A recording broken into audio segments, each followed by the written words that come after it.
कभी सोचा है कि हम जिस जमीन पर चलते हैं वो असल में कितनी रहस्यमयी और जरूरी है?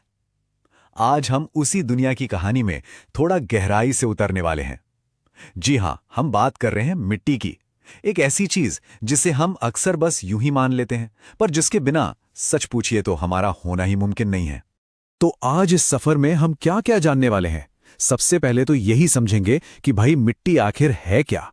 फिर हम देखेंगे कि ये हमारे लिए इतनी जरूरी क्यों है, हमारे खाने से लेकर हमारे घरों तक। इसके बाद हम मिट्टी की अलग अलग किस्मों को भी जानेंगे और फिर उस खतरे को समझेंगे जो इस पर मंडरा रहा है। और हां, आखिर में हम ये भी जानेंगे कि इसे बचाने के लिए हम सब मिलकर क्या कर सकते हैं।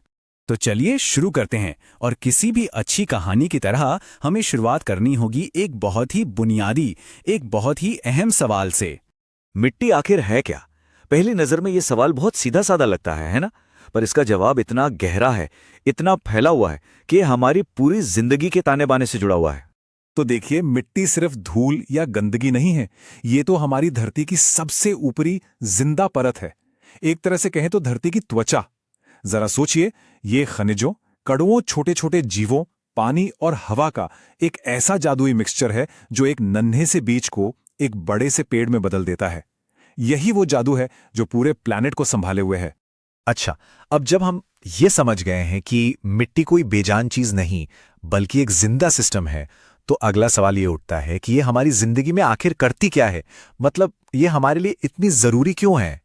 जरा एक पल के लिए सोच कर देखिए, अगर मिट्टी ना होती तो हमारी थाली में खाना नहीं होता, क्योंकि सारी खेती तो इसी पर टिकी है। ये सिर्फ हमारे ही पेट नहीं भरती, बल्कि करोड़ों कीड़े मकोड़ों और अनगिनत छोटे छोटे जीवों का घर भी है।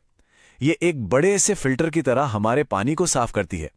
हमारे बड़े बड़े शहर, हमारी सड़कें, सब कुछ इसी पर तो खड़ा है। और तो और, ये हमारे ग्रह के मौसम को भी कंट्रोल करती है। सचमुच ये एक गुमनाम हीरो है।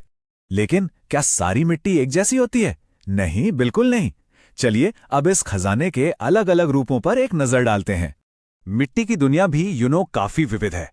कुछ मिट्टी के कण बहुत बारीक होते हैं, जैसे चिकनी मिट्टी, तो कुछ के कण थोड़े मोटे होते हैं, जैसे रेतीली मिट्टी। इनका रंग भी इनकी पहचान है, कहीं ये लाल है तो कहीं काली, कहीं भूरी। और ठीक वैसे ही जैसे हर पौधे की अपनी जरूरत होती है, मिट्टी का नेचर भी अलग अलग होता है। कुछ एसिडिक होती है तो कुछ एल्कलाइन। और यही विविधता है जो हमारी धरती पर इतनी तरह के पेड़ पौधों को उगने का मौका देती है। लेकिन इस खूबसूरत कहानी में एक विलन भी है, एक ऐसा खतरा जो चुपचाप धीरे धीरे हमारे इस कीमती संसाधन को तबाह कर रहा है। और हम बात कर रहे हैं मृदा प्रदूषण की। तो ये मृदा प्रदूषण है क्या? इसे ऐसे समझिए जैसे किसी के शरीर में जहर घुल रहा हो। जब नुकसान पहुंचाने वाले केमिकल्स और दूसरी चीजें मिट्टी में मिल जाती हैं, तो वो उसकी जान निकाल लेती हैं। वो उसकी क्वालिटी को बिगाड़ देती हैं और उस पर निर्भर रहने वाले हर जीव के लिए एक बड़ा खतरा बन जाती हैं। और इसमें हम इंसान भी शामिल हैं। और सवाल ये है कि ये जहर आ कहां से रहा है? हमारी फैक्ट्रियों से निकलने वाला कचरा, खेतों में अंधाधुंध इस्तेमाल हो रहे कीटनाशक, प्लास्टिक और दूसरा कचरा जो हम यहां वहां फेंक देते हैं, और तेजी से कटते हुए जंगल, ये सब मिलकर हमारी मिट्टी का दम घोंट रहे हैं। लेकिन कहानी यहां खत्म नहीं होती। हर कहानी में जहां विलन होता है, वहां एक हीरो भी होता है। और इस कहानी के हीरो हम बन सकते हैं।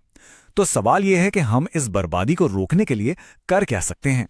अच्छी बात यह है कि इसका हल हमारे ही हाथों में है। हम सब ने सुना है, रिड्यूस, रीयूज, रिसाइकल। बस इसी मंत्र को अपनी जिंदगी में उतारना है। हम केमिकल वाली खेती की जगह ऑर्गेनिक खेती को बढ़ावा दे सकते हैं। हम ज्यादा से ज्यादा पेड़ लगाकर मिट्टी में फिर से जान डाल सकते हैं। और ये पक्का कर सकते हैं कि इंडस्ट्री से निकलने वाले कचरे को सही तरीके से मैनेज किया जाए। ये छोटे छोटे कदम मिलकर एक बहुत बड़ा बदलाव ला सकते हैं। तो अंत में बात बिल्कुल साफ है। हम अक्सर भविष्य के लिए सितारों और आसमान की तरफ देखते हैं, लेकिन हमारे ग्रह का असली भविष्य तो हमारे पैरों के नीचे इसी मिट्टी में छिपा है। हमारा खाना, हमारा पानी, हमारी हवा और हमारी आने वाली पीढ़ियों का भविष्य, सब कुछ इसी की सेहत पर टिका है। तो ये सफर हमें एक बहुत ही जरूरी सवाल पर लाके खड़ा कर देता है। इस अनमोल खजाने को बचाने में हम सब की भूमिका क्या है? ये सवाल सिर्फ सोचने के लिए नहीं है, बल्कि कुछ करने के लिए है।